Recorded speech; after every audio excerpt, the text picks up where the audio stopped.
Здравейте, приятели! Историята започва сега. Магическа история, в която доброто винаги побеждава. Случвало ли ти се да искаш нещо толкова много, че да не можеш да изчакаш да дойде твоя ред? И ти се иска да изкрещиш: "Аз съм първи!", дори ако някой друг е застанал пред теб. Какво се случва, ако двама рогати приятели искат да минат първи, но има място само за един? Историята днес се нарича "Двете козлета". Да видим какво се случи. Имаше едно време една рекичка, която разделяше на две прекрасна слънчева долина.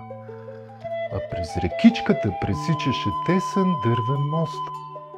От едната страна живееше козле, което се наричаше Черньо, а от другата страна на реката живееше козичка, която се казваше Бела. И разбира се, те винаги бяха приятели, добре да е, почти винаги.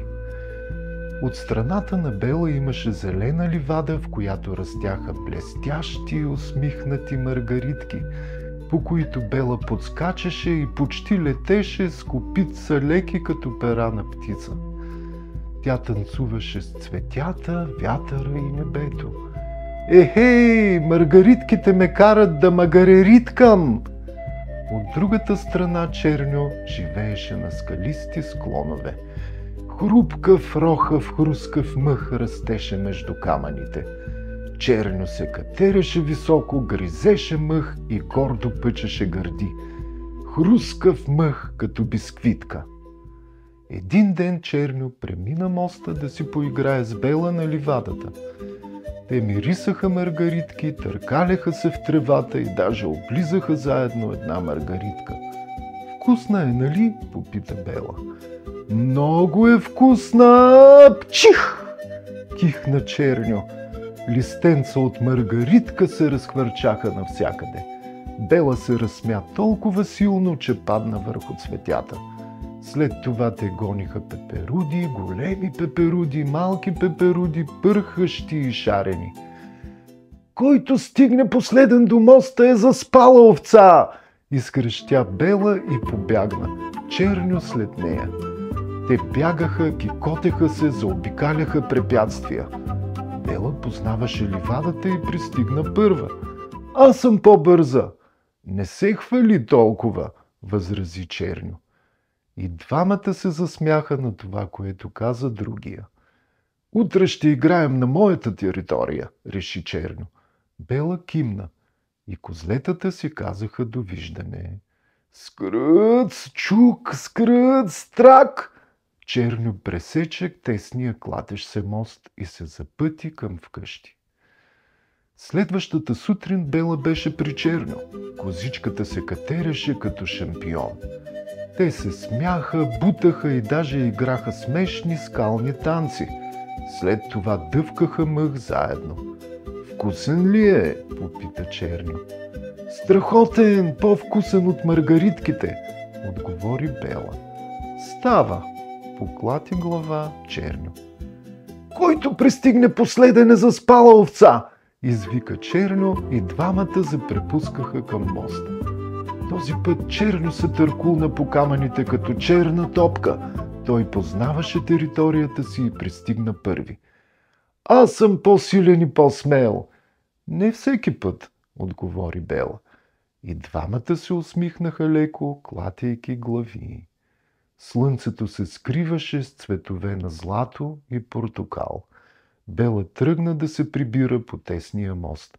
Като стъпи на една дъска, дъската скръцна, моста се позалюля, Бела спря, след това продължи внимателно. На следващата сутрин и двете козлета се срещнаха пред моста. Този път и двамата искаха да минат от другата страна. Черньо заяви: "Аз ще си играя на ливадата, харесвам усмихнати маргаритки." "А аз харесвам скалите и хрупкав, рохав, хрускав мъх", извика Бела. Срещнаха се по средата на моста, който беше много, много, много тесен и люлеещ, а те и двамата искаха да продължат напред. "Дръпни се да мина, Бела!" изръмжа Черньо. "Не, ти се дръпни да мина аз!"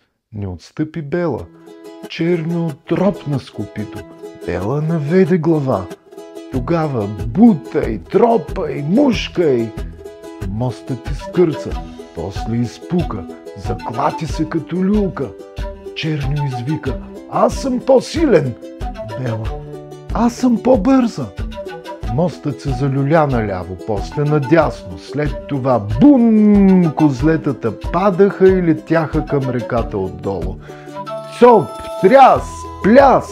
Бела и Черньо цопнаха в реката. Огромни пръски вода се разхвърчаха във всички посоки.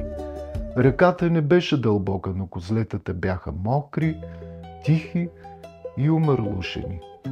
Те се заклатушкаха към вкъщи с увиснали уши и подмокрени опашки. Същата нощ майката на Бела гушна нежно. Когато двама се карат и всеки иска всичко за себе си, не печели нито единия, нито другия. А майката на Черньо го обви с мека хавлия и го прегърна. Моста е само един. Трябва да минавате, като се редувате. Следващата сутрин козлетата се срещнаха пред моста. Бела от едната страна, Черньо от другата. Ти мини първи, подкани Бела. Не, ти първа, отговори Черньо. Тогава и двамата се разкикотиха. Те погледнаха към стария разклатен мост, след това към блестящата река отдолу и без да проговорят нито дума, те се втурнаха към реката и скочиха във водата едновременно. Скок, цоп, пляс, те се плискаха, те се кикотеха, те танцуваха с копитца леки като пера на птица. Черньо и Бела бяха отново приятели. И знаете ли какво?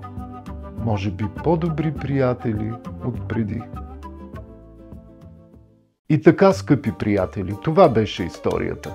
Как две твърдоглави козлета научиха, че натискането и блъскането често водят до падане от високо и намокрене до кости. Понякога по-умният начин да продължим напред е да отстъпим някой да мине преди нас.